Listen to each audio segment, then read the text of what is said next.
ఏడాది పాలన మీద తెలంగాణ రాష్ట్ర ప్రభుత్వం ఒకవైపు విజయోత్సవాలు జరుపుతుంది. అందులో భాగంగా ఈరోజు మహబూబ్ నగర్‌లో రైతు పండుగ అనే కార్యక్రమాన్ని జరుపుకుంటున్నటువంటి సిట్యుయేషన్ మీద ఉంది. ఇదే విషయం మీద మనతో మాట్లాడడానికి చెవెళ్ళ ఎంపీ కొండ విశ్వేశ్వరరెడ్డిని ఒక్కసారి ఆయనతో మాట్లాడించే ప్రయత్నం చేద్దాం. విశ్వేశ్వరరెడ్డి గారు, ఒకవైపు ప్రభుత్వం ఏడాదిలో చాలా మటుకు గ్యారంటీలు అమలు చేశామని చెప్పి రైతులకు రుణమాఫీ చేశామని ఈరోజు ముఖ్యమంత్రి మహబూబ్‌నగర్ జిల్లాలో కూడా ఒకవైపు రైతు పండుగ జరుపుకుంటారు. ఎట్లా చూస్తారు ఆ కార్యక్రమాన్ని? రైతు పండుగ రైతులు చేసుకోవాలి, రాజకీయ నాయకులు చేసుకోవద్దు. నిజంగానే రైతులు సంతోషంగానే మనం కూడా సంతోషం. చాలా ఆశలు పెట్టుకొని ఆ పాత ప్రభుత్వం మూలకేసి కొత్త ప్రభుత్వం వచ్చింది, కాంగ్రెస్ ప్రభుత్వం. మాకు కూడా మేము పవర్ లేకున్నా మాకు కూడా ఎంతో ఆశలు ఉండే. ఎన్నో గ్యారంటీస్ అన్నారు. మీరు చూసిన గ్యారంటీస్ తోటి ఏం చేయించారు? ఓ దిక్కేమో గ్యారంటీస్ అన్నీ అమలు చేసినా అంటే అన్ని గ్యారంటీస్ ఇంత ప్రసాదం ఇచ్చినట్టు ఇచ్చిండ్రు. అందరికి ఇచ్చిండ్రా? ఏ పథకం అని అందరికి అందిందా? ఆ బోనస్లు అందినాయా? ఏది మద్దతు ధర మీద బోనస్లు అందినాయా? రుణమాఫీ అని పెద్దది. అవును, 40,000 కోట్లు కావాల్సి ఉంటే ఏదో 17,000 కోట్లు ఇచ్చిండ్రు. అయితే అందరికి ఇంత ఇచ్చినట్టు. అయితే నిజంగానే అమలు చేస్తే మంచిదే.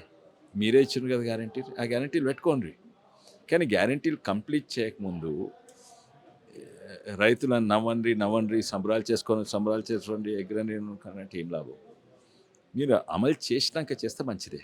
అవును, ఒక ఏడాది అయిపోయింది. మీరు పొలిటికల్గా సంబరాలు చేసుకున్నా, పార్టీ పెట్టుకున్నా పర్వాలేదు. కానీ మేము అన్ని గ్యారంటీలు అమలు చేసినామంటే అది తప్పు. ఈరోజు రైతు ఉన్నాడంటే అది కేవలం కేంద్ర ప్రభుత్వం వల్లనే. ఎందుకంటే దాదాపు అందరు చెప్పరు తెలంగాణకి ఏమి ఇస్తలేదు, తెలంగాణ ఇచ్చేటివి ప్రతి ఒక్కటి కేంద్ర ప్రభుత్వం నుంచి వస్తున్నాయి. 25,000 వీళ్ళని ఇప్పుడు భారతదేశంలో వరి బాగా పండిస్తున్నారు. మనం అవసరం ఉన్న దానికంటే ఎక్కువ పండుతున్నది మొత్తం భారతదేశంలో. ఎఫ్సిఐ గోడౌన్లు అయితే మొత్తం ఫుల్ ఉన్నాయి. అది గోడౌన్లే సరిపోతలేవు. ముఖ్యంగా మన తెలంగాణ 2 కోట్లు 2.5 కోట్లు టన్నులు వరి పండిస్తున్నారు. మనం తినేది ఎంత? 50,000 కోట్లే.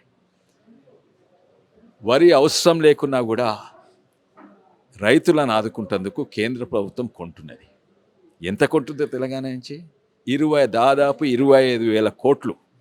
అది కేంద్ర ప్రభుత్వం ఇస్తలేదా?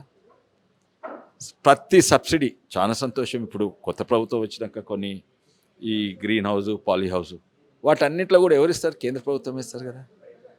అయితే ప్రతి ఒక్క పథకము దాదాపు 100% అన్నా, లేకుంటే 50% అన్నా, 70% అన్నా ప్రతి దాంట్లో కేంద్ర ప్రభుత్వం ఇస్తున్నది. అదే కాక ఉపాధి హామీ 12,000 కోట్లు ఎంతో కేంద్ర ప్రభుత్వం మొత్తం ఇస్తుండ్రు. అందులో మెటీరియల్ కాంపోనెంట్ 75% ఇస్తుండ్రు. ఏది చూడు ఈరోజు తెలంగాణ ఉన్నదంటే అది కేంద్ర ప్రభుత్వం నిధుల వల్లనే ఉన్నది. కానీ పైసలు ఇచ్చేదోటి పేరోటి అంటే అది మంచిది కాదు. పాత ప్రభుత్వం అట్లా చేసింది, కొత్త ప్రభుత్వం కూడా అట్లా చేయబోతున్నది. చెప్పండి, మీరు వస్తున్నారు కదా అక్కడికి, ఢిల్లీకి వస్తున్నారు, రాజ్నాథ్ సింగ్ గారిని కలుస్తుండ్రు, జలశక్తి ఎంతోమందిని కలుస్తున్నారు. వాళ్ళు ఇంక మద్దతు ఇస్తలేరా? ఇస్తున్నారు కదా. కొంచెం వాళ్ళకు కూడా పేరు ఇయ్యరా అండి? వాళ్ళకు కూడా క్రెడిట్ ఇయ్యరా అండి? మా బీజేపీ ప్రభుత్వం సెంట్రల్ గవర్నమెంట్ క్రెడిట్ ఇవ్వండి. అంత మేమే చేస్తున్నాం అంటే చేసేద్దంత అక్కడ, చెప్పుకునేదంతా ఇక్కడ. అండ్ మీరు 6 గ్యారెంటీలు ఇచ్చాను కదా. నేను అనుకుంటా మహిళలకు బస్సు తప్ప ఏ గ్యారెంటీ ఫుల్ కాలేదు. దాని మీద సెలబ్రేషన్స్ మాత్రం జరుపుతా ఉన్నారు ఒక వారం రోజుల పాటు. అవును, సెలబ్రేషన్స్ ఎవరు చేయాలి? నా బర్త్డే ఉంటే నేను సెలబ్రేట్ చేసుకోవాలి, నువ్వు సెలబ్రేట్ చేస్తావా? నేను సంతోషంగా ఉంటే నేను సెలబ్రేట్ చేసుకోవాలి, మీరు సెలబ్రేట్ చేస్తారా? నిధులు ఖర్చు పెట్టి ఏదో పండుగలు, ఈ ఫంక్షన్లు ఇవన్నీ చేస్తారు, రైతులను పిలుస్తారు, ఒక 5 రైతులకు శాలువా కప్తారు. కానీ ఎంతోమంది రైతులు ఇంకెట్లుండో అట్లే ఉన్నారు. సంతోషం కొంచెము ఈసారి వానలు మంచిగా పడ్డాయి, కానీ పంట నష్టం. వానలు పడితే 90% రైతులు సంతోషంగా వానలు మంచిగా పడ్డందుకు. కానీ 10% రైతులకు పంట నష్టమైంది. ఎంతమందికి ఇస్తున్నారు? వాళ్ళకి ఇస్తే, వాళ్ళ కన్నీరు తూడితే అప్పుడు సంతోషం. అయితే తనే చేస్తున్నాం ప్రచారం చేస్తే గ్రామీణ ప్రాంతంలో మీ మీద ఆశ పెట్టుకొని మీకు ఓటేసిండ్రు, వాళ్ళు ఇప్పుడు నిరాశగా ఉన్నారు. కానీ ఒకవైపు మీరు లగచర్లకు వెళ్ళడానికి ప్రయత్నించారు, మిమ్మల్ని గృహ నిర్బంధం చేశారు. కానీ ప్రభుత్వం లగచర్ల విషయానికి వచ్చి అక్కడ ఉన్నటువంటి ఫార్మా సిటీని ఎన్నికి తీసుకుంటాం ఫార్మా కంపెనీ అని చెప్పి ఒక సర్క్యులర్ రిలీజ్ చేసింది. దాన్ని ఎట్లా చూస్తుంది? ఒకటైతే వాస్తవం, మేమందరూ అడ్డుకున్నందుకు, ఎంతోమంది అడ్డుకున్నందుకు, అంటే ఈ కలెక్టర్ మీద దాడి చేస్తుడు మేమైతే అస్సలే ఒప్పుకోం. అది తప్పు తప్పు తప్పు. కలెక్టర్ అధికారుల మీద దాడి చేయొద్దు. కానీ లగచర్ల మీద మీరేమైనా డెవలప్మెంట్ చేస్తే మంచిదే. మీరు చట్టం తెచ్చిండ్రు 2013లో, land acquisition right to fair compensation. అంటే భూస్వీకరణ చేసినప్పుడు రైతులకు ఎంత ఇవ్వాలి, రైతుల దగ్గర నుంచి గుంజుకోవచ్చా బలవంతంగా, దాని మీద కూడా చట్టం ఉంది. మీరు చేసిన దాని తర్వాత బీజేపీ ప్రభుత్వం వచ్చినాక 17 అనుకుంటా మేము చేసినాం. ఆ చట్టం పాటించి చేస్తే ఏం పర్వాలేదు. మీరు ఏదో పబ్లిక్ కొరకు రోడ్ వేస్తారనుకోండి, అప్పుడు భూస్వీకరణ చేస్తే చేసుకోవచ్చు. లేకుంటే పబ్లిక్ కొరకు ట్రాన్స్మిషన్ టవర్లో లేకుంటే రిజర్వాయర్లు కట్టుడు గవర్నమెంట్ ఉంటే భూస్వీకరణ చేస్తాం. కానీ భూస్వీకరణ చేసి ప్రైవేట్ వాళ్ళను ఇన్వాల్వ్ చేస్తే అప్పుడు చట్టం ప్రకారంగా 70% 80% రైతులు ఒప్పుకుంటే, తక్కిన 20-30% వాళ్ళు ఒప్పుకోకున్నా కూడా బలవంతంగా తీసుకోవచ్చు. కానీ ఎవరు ఒప్పుకోకుండా బలవంతంగా తీసుకొని ప్రైవేట్ డెవలప్మెంట్ చేస్తా అంటే అది చట్టానికి విరుద్ధం. మీరే చదవని చట్టం. ఇంకోటి, అంగీకరించిన వాళ్ళు లేకుంటే బలవంతంగా తీసుకున్న రైతుల దగ్గర ఒకవేళ ప్రభుత్వం తీసుకుంటే 3 ఇంతలు ఎక్కువ ఇవ్వాలి. 3 ఇంతలు దేని మీద ఎక్కువ ఇవ్వాలి? Market rate. మార్కెట్ రేట్ అంటే మీ రిజిస్ట్రేషన్ రేట్ కాదు. పోయిన ఏడాది ఎంత పోయింది దాని మీద 3 ఇంతలు ఇవ్వాలి. సో ఇవన్నీ చక్కగా చేస్తే మంచిదే ఉంటుంది. ఒప్పియండి, 70% ప్రజల ఒప్పియండి. డెవలప్మెంట్ చేస్తే మీకు ఉద్యోగాలు వస్తాయి, ఈ ప్రాంతం డెవలప్ అవుతుంది, మీ కొడుకు బిడ్డలకు ఉద్యోగం లేని వాళ్ళకు ఉద్యోగం వస్తుంది. ఇవన్నీ కూడా చెప్పి చేస్తే మంచిగానే. కానీ ఆ చేసే విధానము కరెక్ట్ ప్రొసీజర్ కొంచెము ఒత్తిడితో చేసినట్టు అనిపిస్తున్నది. అందుకే మీరు సంతోషం, ఆ ఫార్మాసిటీ తీసేసి ఇండస్ట్రియల్ కారిడార్ పెడతా అన్నారు, పెట్టండి. కానీ ఒప్పించి పెట్టండి. ఇంకోటి, భూస్వీకరణ నాకు ఇప్పుడు కూడా మా భూములు కూడా పోయినాయి, ఏదో సంగారెడ్డిలు ఇక్కడక్కడ. ఎప్పుడు 20 ఏళ్ళ తర్వాత వచ్చినాయి నా కాంపెన్సేషన్. దాని కొరకు 3 సార్లు తిరిగి, నేను 3 సార్లు కోట్ల దగ్గర తిరిగినాక నాకు 2.5 లక్షలకు, మా అమ్మకు 2.5 లక్షలు వచ్చినాయి 20 ఏళ్ళ తర్వాత. ఇక్కడ కూడా మీరు భూస్వీకరణ చేస్తే 3 ఇంతలు ఒప్పియాలి, 3 ఇంతలు ఎక్కువ ఇవ్వాలి. అది ఇచ్చినాక భూస్వీకరణ చేయండి. భూస్వీకరణ చేసినాక తర్వాత 20 ఏళ్ళతో ఇస్తా అంటే ఎవరు ఒప్పుకోరు. చట్టం ఫాలో చేస్తే మంచిదే. మహారాష్ట్ర ఎన్నికల అనంతరం పార్లమెంటు కూడా ప్రారంభమైంది. ఎలాగనిపిస్తుంది పార్లమెంట్? ఒకవైపు కాంగ్రెస్ వాళ్ళు అటు రాహుల్ గాంధీకి, సోనియా గాంధీకి, ప్రియాంక గాంధీ తోడైంది. బీజేపీ నేతలకు ఇక కష్టమే, వాళ్ళను ఎక్కుపెట్టి మాట్లాడితే వాళ్ళు తట్టుకోలేరని కూడా చెప్తున్నారు. వాళ్ళు మాట్లాడితే ఎవరు ఇంటర్లేరు. వాళ్ళు ఇండియా వాళ్ళే, ఈ INDIA అలయన్సే అది కూలిపోతున్నది. ఇటు శివసేన వాళ్ళ ఉద్ధవ్ ఠాక్రే శివసేన నిరాశగుండు, అది ఇడిచిపెట్టు తృణమూల్ కాంగ్రెస్ పెద్ద పార్టీ వాళ్ళైతే రాహుల్ గాంధీ వద్దు అనే అంటున్నారు.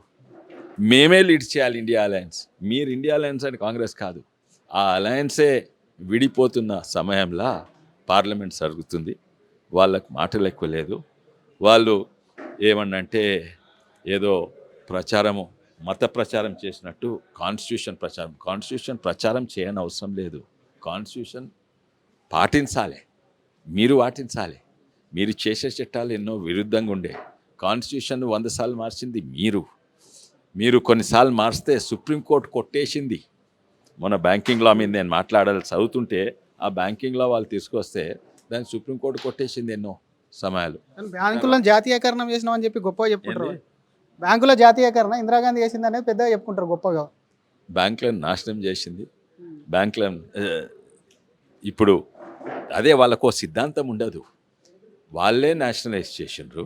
దాని తర్వాత ఎన్నో స్కామ్ అయింది. తర్వాత పివి నరసింహారావు గారు వచ్చినప్పుడు ప్రైవేటైజేషన్ వాళ్ళే తీసుకొచ్చిండ్రు.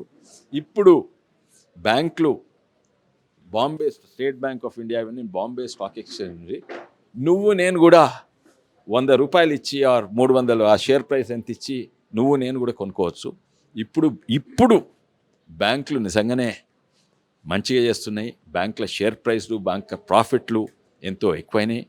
వాళ్ళు ఎప్పుడు ఇంత మన్మోహన్ సింగ్ గారు వచ్చిన పివి నరసింహారావు మంచి పాలసీస్ తెచ్చిండ్రు.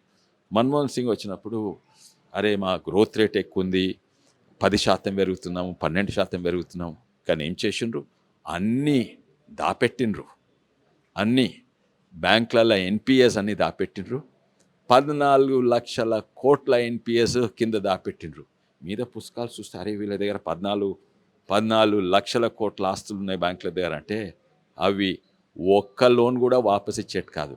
అప్పుడు లోన్లు కావాలంటే ఆ సమయంలో మీకు యాదుకుంది, అప్పుడు బ్యాంకులో లోన్ కావాలంటే బ్యాంక్ మేనేజర్ బ్యాంక్ చుట్టూ తిరగరు, ఎమ్మెల్యేలు ఎంపీల దిక్కు తిరుగుతారు. అన్ని పెద్ద పెద్ద లోన్లు ఎవరికి ఇచ్చేది? ఈ ఎంపీలు లాబీ చేసి ఇచ్చేది, బ్యాంకుల దగ్గర కాదు. అయితే బ్యాంకులు మునిగిపోతున్న బ్యాంకులు, దివాలా తీసిన బ్యాంకులు ఇప్పుడు state bank of India share price మన ఇన్ఫోసిస్ టాటా కంటే ఎక్కువ పెరిగినాయి. 3-4 ఇంతలు. 10,000 రూపాయలు 2 ఏళ్ల కింద స్టేట్ బ్యాంక్లో షేర్స్ కొంటే ఇప్పుడు 3 ఇంతలైనాయి. అయితే బ్యాంకులను సరిదిద్దింది ఈ ప్రభుత్వమే. Thank you sir. ఇది ఒకవైపు రైతు పండుగ ఎవరు జరుపుకోవాలి, రైతులే రైతు పండుగని జరుపుకోవాలి, కానీ రైతులకు ఏం చేశారని చెప్పి రైతు పండుగ జరుపుకుంటున్నారని ప్రశ్నిస్తున్నారు. మరొక పక్క లగిచల్రా భూమి విషయాన్ని కూడా రైతులకు 1:3 వాళ్ళకు ఏదైతే భూసేకరణ చట్టం 2013 తీసుకొచ్చారో దానికి అనుగుణంగా కూడా 1:3 వాళ్ళకు పే చేసి కూడా వాళ్ళ నుంచి ఒప్పించి భూములను తీసుకోవాలి, బహిరంగ మార్కెట్ ప్రైస్ ఇవ్వాలని చెప్తూనే ప్రస్తుతం పార్లమెంట్లో ఉన్నటువంటి సిచ్యువేషన్ ఏంటంటే ఇండియా అలయన్స్లో ఉన్నటువంటి నేతలు ఎవరైతే ఉన్నారో ఇండియా కూటమి విడిపోనికే కూడా ఒకవైపు సిద్ధమైంది. ఇండియా అలయన్స్లో ఉన్నటువంటి కాంగ్రెస్తో ఉండేందుకు ఎవరు కూడా సిద్ధంగా లేరు, వారందరూ విడిపోనికే రెడీగా ఉన్నారంటూ కూడా ఎంపీ కొండ విశ్వేశ్వరరెడ్డి అంటున్నారు. కెమెరామెన్ విజయ్తో శ్రీధర్, RTV, హైదరాబాద్. మరిన్ని వీడియోస్ కోసం ఛానల్ ని సబ్స్క్రైబ్ చేయండి. లేటెస్ట్ అప్డేట్స్ కోసం వాట్సాప్ ఛానల్ ని ఫాలో అవ్వండి. అండ్ లింక్ డిస్క్రిప్షన్ లో ఉంది.